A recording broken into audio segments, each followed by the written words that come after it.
Hello everyone, PHP to HTML টিউটোরিয়ালের practical সেশনের আজকের প্রথম পর্বে আমি আরিফুল ইসলাম শাওন আপনাদেরকে সবাইকে আমন্ত্রণ জানাচ্ছি। আজকের এই পর্বে আমরা দেখব কীভাবে একটি PHP টেমপ্লেটকে আমরা স্লাইস করতে পারি।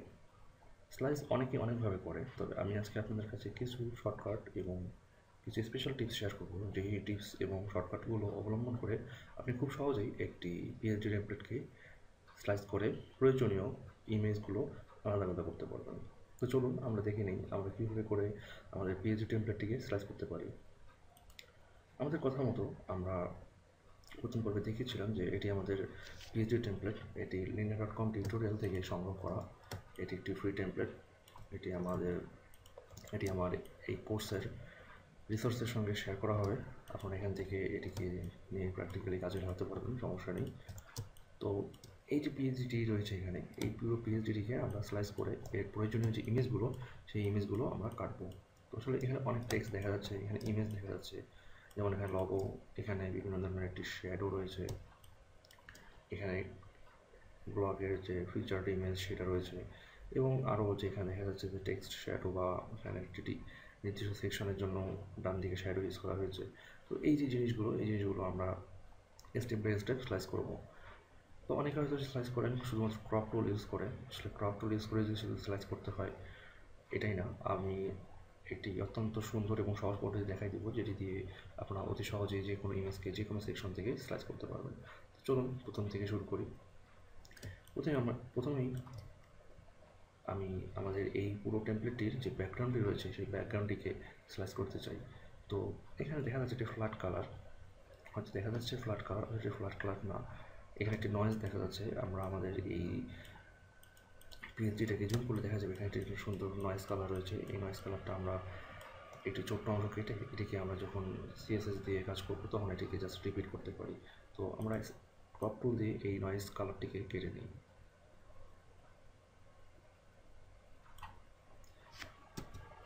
এন্টার চেপে এটিকে Ctrl+Shift+Alt+S, তাহলে save for web and devices, এখান থেকে আপনাকে PNG24 সিলেক্ট করতে হবে। তাহলে দেখা যাবে যে এখানে আমাদের ফাইল সাইজটি অনেক ছোট হয়ে যাবে, এবং তারপর সেভ। আমরা আমাদের এই ইমেজটি ইমেজেস ফোল্ডারে সেভ করবো। এখানে আমরা দিতে পারি যে বিজি। ওকে, এটা আমাদের ব্যাকগ্রাউন্ড হয়ে গেল। এখন আমরা যে আমাদের পুরো টেমপ্লেটটি কাটলাম, তো এই টেমপ্লেটটিকে আমাদের ফিরে যেতে হবে। তো ফিরে যাওয়ার জন্য আমাদের উইন্ডোজ থেকে এখানে যে হিস্টোরি প্যালেটটি রয়েছে সেই হিস্ট্রি প্যালেটটি নিয়ে আসতে হবে। তো আপনার যদি কখনো প্রেজেন্ট না থাকে তাহলে আপনারা এখানে ক্লিক করে সেটিকে আমাদের সাইট বারে নিয়ে আসতে পারবেন। আমি ফটোশপ CS5 ভার্সন ইউজ করছি, তো আমি রিকমেন্ড করবো আপনারাও ফটোশপ CS ভার্সন ইউজ করুন, অথবা আপনাদের পছন্দের যে কোনো ভার্সন থেকে আপনারা কাজ করতে পারেন, সমস্যা নেই। তো এখান থেকে আমি আমার যে হিস্টোরি যে টুল প্যালেটটি রয়েছে সেই প্যালেটটি ওপেন করলাম, এবং আমার যে এই যে উপরে যে থাম্বনেইল সহ যে আমাদের পেজের নামটি দেখা যায় সেখানে ক্লিক করলেও ব্যাক করবে, অথবা আমার এই যে ওপেন এখানে ক্লিক করলেও ব্যাক করবে। তো আমি উপরে ক্লিক করলাম, দেখুন আমাদের পুরো যে পিএইচডি ছিল এই পিএইচডি চলে এসেছে। এবারে আমি আমার লগো সেকশন যেটি, সেই লগো সেকশনটিকে কাটবো। তো লগো সেকশন কাটার জন্য আমি সিলেকশন টুল নিই। সিলেকশন টুল নিয়ে জাস্ট আমি এখানে আমার যে লেয়ার প্যালেটটি রয়েছে সেই লেয়ার প্যালেটটি ওপেন করে জাস্ট আমি এখানে ক্লিক করি। ক্লিক করলে আমার সেই লগোটি কোথায় রয়েছে, আমার যদি এখানে হিডেন করা থাকে সে আমার কোথাও দেখা যাচ্ছে না যে সে লগোটি কোন সেকশনে রয়েছে। জাস্ট আমি এখানে ক্লিক করি, আমার লগোটি কোথায় দেখাবে সেটি এখানে আমি দেখতে পাচ্ছি। এবারে যদি আমি লগোটিকে স্পেশালি ক্রপ করতে চাই, আমি চাইলেই এখানে ক্রপ টুল ইউজ করে এটিকে ক্রপ করতে পারি। তো ক্রপ টুল ইউজ করে এটাকে ক্রপ করলে দেখা যাবে যে আমাকে আবার এখানে করার পর বিভিন্ন ধরনের যে এই ব্যাকগ্রাউন্ড ইমেজগুলো রয়েছে, এর ব্যাকগ্রাউন্ড অনেক কিছু রয়েছে। আবার দেখা যাবে স্পেশালি এটিকে অনেকগুলো পিক্সেল আবার আমাকে রিমুভ করতে হবে, অনেক কাজ। তো এটিকে শর্টকাটে এবং সহজে করতে হলে, একদম পিক্সেল পারফেক্টলি করতে হলে, আমি যে টিপসটি শেয়ার করছি সেটি অত্যন্ত যত্ন সহকারে খেয়াল করুন। যে এটিকে যদি এভাবে করে স্লাইস করতে হয় একদম পিক্সেল পারফেক্টভাবে, তাহলে জাস্ট এটিকে লেয়ার প্লেটটি ওপেন করে এটিকে সিলেক্ট করুন, এবং এটিকে সিলেক্ট করার পর কিবোর্ড থেকে অল্টার কি চেপে ধরে জাস্ট এই আইকনে ক্লিক করুন, জাস্ট এই আইকনে। তাহলে এই আইকনে ক্লিক করলে কী হবে, যে আমাদের শুধুমাত্র এই আইকনটি বা এই ইমেজটি ছাড়া বাকি সব সেকশনটি হাইড হয়ে যাবে।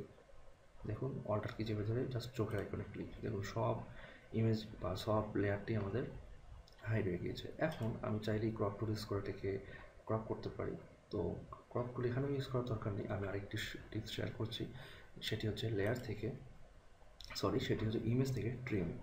এই ট্রিমে ক্লিক করার পর দেখেন বেসড অন দেখাচ্ছে 3টা অপশন দিচ্ছে, top left pixel colour, bottom right pixel colour অথবা ট্রান্সপারেন্ট পিক্সেল। তো আমরা অলওয়েজ চাই যে আমাদের ওয়েবসাইটের প্রতিটি ইমেজ ট্রান্সপারেন্ট পিক্সেল হোক।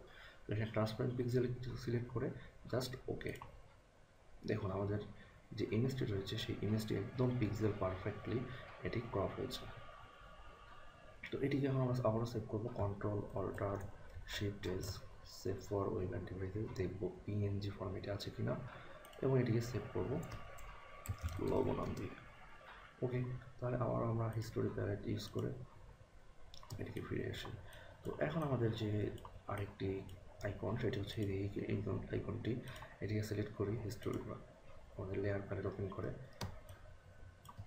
এখানে ক্লিক করি, তাহলে দেখুন যে এটি আমাদের লেয়ার 6। একইভাবে অর্ডার কি যাবে আইকনে click, layer image trim pixel perfect এবং এটিকে আমরা সেভ দিতে পারি, save for web and devices, save, এটিকে দিতে পারি STAMP স্ট্যাম্প।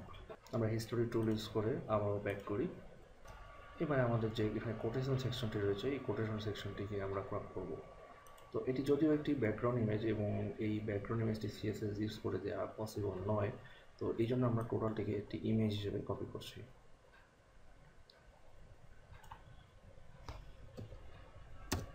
এটিকে ক্রপ করে নিলাম এবং এটিকে আমরা সেভ করব কোটেশন নাম দিয়ে, কোট। আপনার হিস্টোরি টুল ইউজ করে ব্যাক করি। এবারে আমাদের যে কাজটি সেটি হচ্ছে আমাদের যে এই যে side bar wizard, side bar উইজার্ডের যে ডান পাশে যেটা শ্যাডো রয়েছে সেই শ্যাডোটিকে আমরা ক্রপ করব। এটিকে সিলেক্ট করি, আমরা এটিকে সিলেক্ট করলাম এবং এই অল্টার কি চেপে এই আইকনে ক্লিক, প্রয়োজন অনুযায়ী এই সেকশনটিকে অবশ্যই বড় করে নিতে হবে যাতে করে আমরা আমাদের পিএইচডিটাকে ঠিকভাবে কেটে নিতে পারি। আমাদের শেপটি সিলেক্ট হয়েছে এবং এটি ক্লিক করে ওকে। তাহলে এখন আমরা এটিকে ইমেজ থেকে যাই ট্রিম এবং ওকে, এটিকে আমরা ছোট করি। দেখুন ছোটো করলে আমরা দেখাচ্ছি এরকম। তো আসলে এই নিচে যে এক্সট্রা অপশনটি, এই অপশনটির বা এক্সট্রা অংশটি আমাদের প্রয়োজন নেই, তো আমরা ক্রপ টুল দিয়ে এটিকে অ্যাডজাস্ট করে নিই। ওকে, এখন আমরা এটাকে দিতে পারি উইজার্ড শ্যাডো,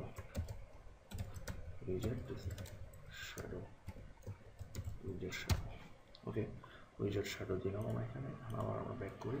এখন আমাদের যে মেইন কাজ হচ্ছে এখানে এই দুটি ফিচার্ড ইমেজকে কপি করা, এছাড়া আমাদের এই পিএইচডিতে আর তেমন কোনো ইমেজ নেই। তো আমরা একইভাবে আমাদের এই ফিচার্ড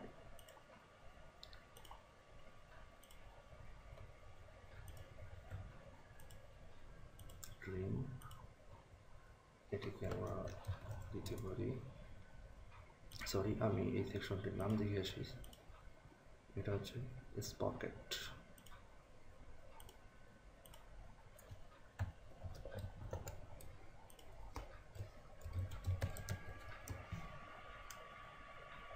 history থেকে back again,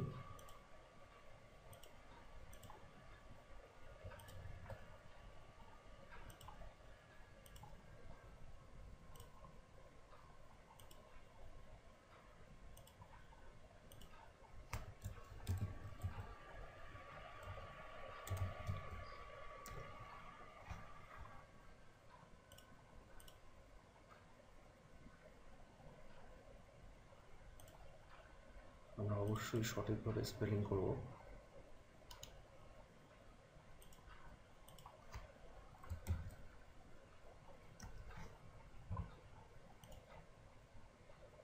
ওকে, আমাদের সঠিকভাবে স্পেলিং করা হয়েছে।